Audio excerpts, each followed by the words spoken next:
Hello, Dr. Lachna. Thanks for joining I on the Biz. You have made a presentation on the stage about ASEAN connectivities. I wonder when we talk about ASEAN connectivity, what do we mean by that? All right. Before going into ASEAN connectivity, we have to know that to achieve the three pillars of ASEAN community, which are first, the ASEAN political and security community, or APSC. Second, the ASEAN economic community, which everyone know AEC.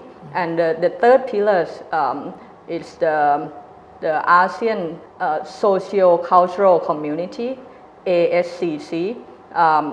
To achieve those three pillars, the ASEAN states has agreed upon the master plan on ASEAN connectivity. This ASEAN connectivity has three important dimensions, which are first, the physical connectivity, second, the institutional connectivity, and third, people-to-people connectivity.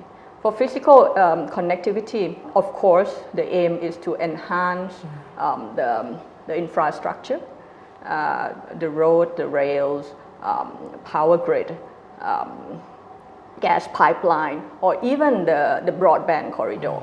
So those are under the physical connectivity. For institutional connectivity, of course, apart from the hardware, we need software. So under institutional connectivity, there are, let's say, ASEAN single window.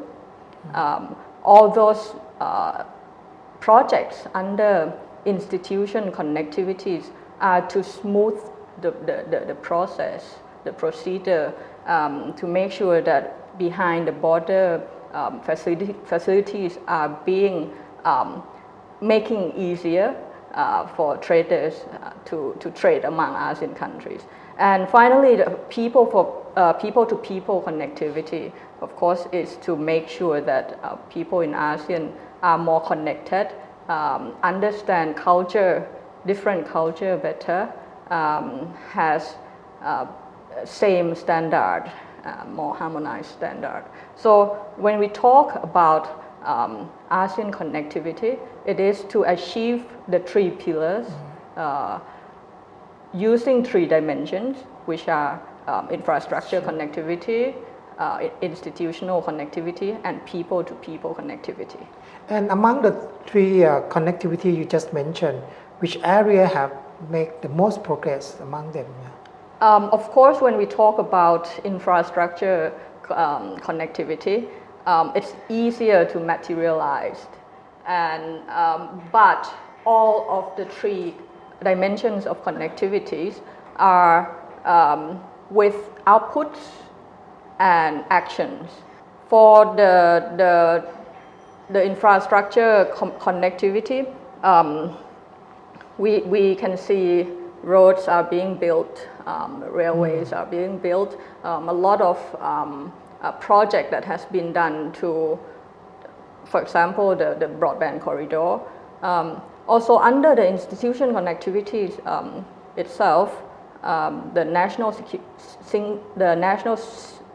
single window or the ASEAN single window is being implemented with good progress. And then how about the people-to-people connectivities? Have any areas make progress? Or any new area? I don't know, what is the projects that to build more people-to-people connectivities among the ASEAN members? All right. For people-to-people connectivity, of course, in ASEAN, it has been in the building block of ASEAN since the start of ASEAN. We focus on people quite a lot. So, and to make sure that the 10 countries will become, one community. To target on people-to-people, it has been built into the institutional connectivity as well, all those projects under institutional connectivity. But under the projects for people-to-people connectivity, it focused more on education. Some challenges are still that the standard of education in 10 different countries are still different.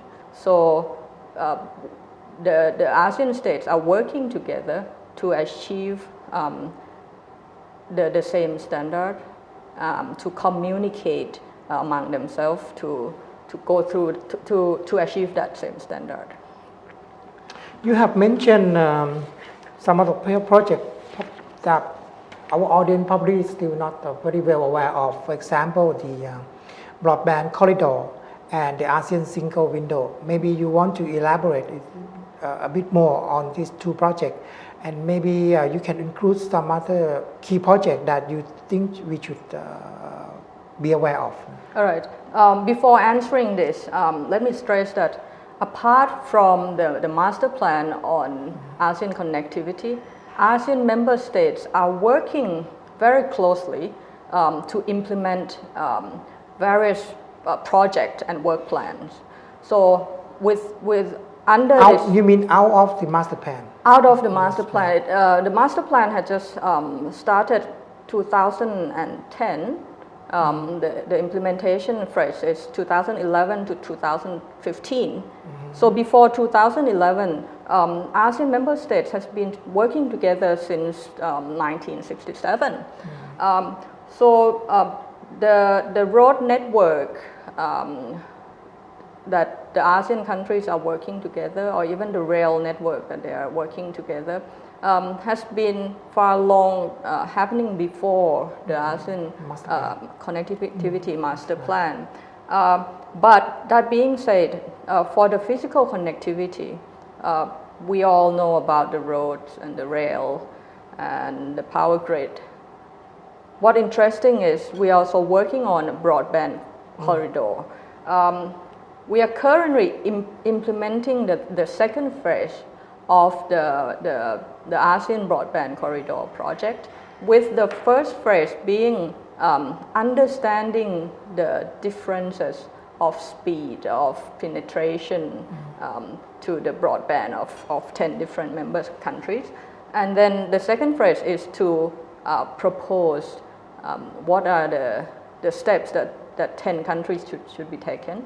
The third phase would be to really implement the project, or to build the real broadband corridor that aim at equating or aim at building the better internet connectivity among the members, online connectivity among the members within the country, and help people and businesses to grow the economy through internet, to ICT communication. And to further on this issue, is the current broadband connectivity is not adequate enough among the members, or what? Definitely, different countries are very different. For example, countries in, you have Singapore and Malaysia and also Philippines that's very well developed in ICT sector, infrastructure, and also their policy to support ICT, while in smaller countries, less developed countries like in CLMV, Cambodia, Laos, Vietnam, Myanmar, the infrastructure still need a lot of investment. So they are working quite aggressively to improve their broadband connection and to improve the e-service development. So the two side of the two groups of countries are actually working very hard toward achieving a better access for their people and the business. You have also mentioned this single window projects. Could you elaborate a little bit? Of course, in trading, all traders are more. All traders would face some difficulties at the custom clearance. Now, the objective of the national single window and even toward ASEAN single window is to make sure that traders can clear customs faster with less procedure.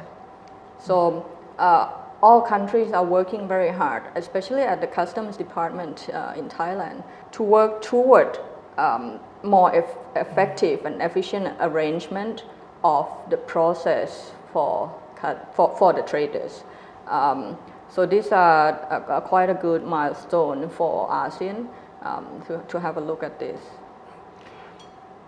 It's no doubt that when we talk about infrastructure projects, a lot of money will be needed for the investment. So where this funding will be coming from?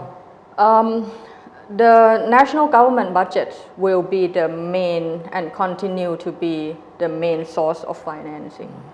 So, for example, in Thailand, you see that the Thai government are committed to ASEAN Secretariat to implement certain projects.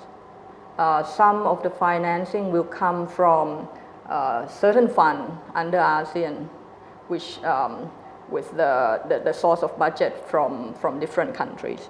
But also the national government budget would be the main contribution of the finance. Of course, financing source outside of ASEAN, for example, from China, from India, from Australia, because we have the FTAs or even cooperation among all those countries, with the EU, also with ADB, World Bank. So all those sources of fund are available for the countries, the member state, to implement the ASEAN connectivity projects. Do you aware of any project where ASEAN as a grouping try to tap into